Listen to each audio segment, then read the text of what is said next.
সেইকাৰণে প্ৰতিদিনে হেশটেগ justice for Zubeen Garg সকলোৱে লিখিব এবাৰ আৰু সকলোৱে ন্যায় প্ৰাৰ্থনা কৰিব। সদায় যি হৈছিল আমি জানিব লাগে, সেইটোৱে কথা।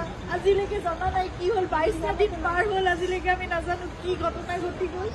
কিন্তু আপোনালোকে সকলোৱে লিখিব, আপোনালোকৰ ছ'চিয়েল মিডিয়া আছে, এখন যুদ্ধৰ আমাৰ সকলোৰে এখন হাতত প্লেটফৰ্ম আছে, সকলোৱে প্ৰাৰ্থনা কৰাৰ লগতে আপোনালোকে জাষ্টিছ বিচাৰিব লাগিব। ন্যায়ৰ কাৰণে আমি খুব ধৈৰ্যৰে আমি অপেক্ষা কৰি আছোঁ, কিন্তু সেই ন্যায় আমি পাব লাগিব। সেইকাৰণে সেই যুঁজখনত আমি সদায় ব্ৰতী হৈ থাকিব লাগিব। আপোনালোকক প্ৰাৰ্থনা জনাইছোঁ, হেশটেগ জাষ্টিছ ফৰ জুবিন গাৰ্গ সদায় লিখিব, আপোনালোকে সদায় লিখিব, সদায় দাবী কৰিব, সদায় অনুৰোধ কৰিব, সদায় প্ৰাৰ্থনা কৰিব। কিন্তু আমি কোনো অশান্তি বিচৰা নাই, শান্তিপূৰ্ণভাৱে যাতে ন্যায় ব্যৱস্থা আমাক সেইখিনি ন্যায় দিয়ে, সেয়ে প্ৰাৰ্থনা কৰিছোঁ।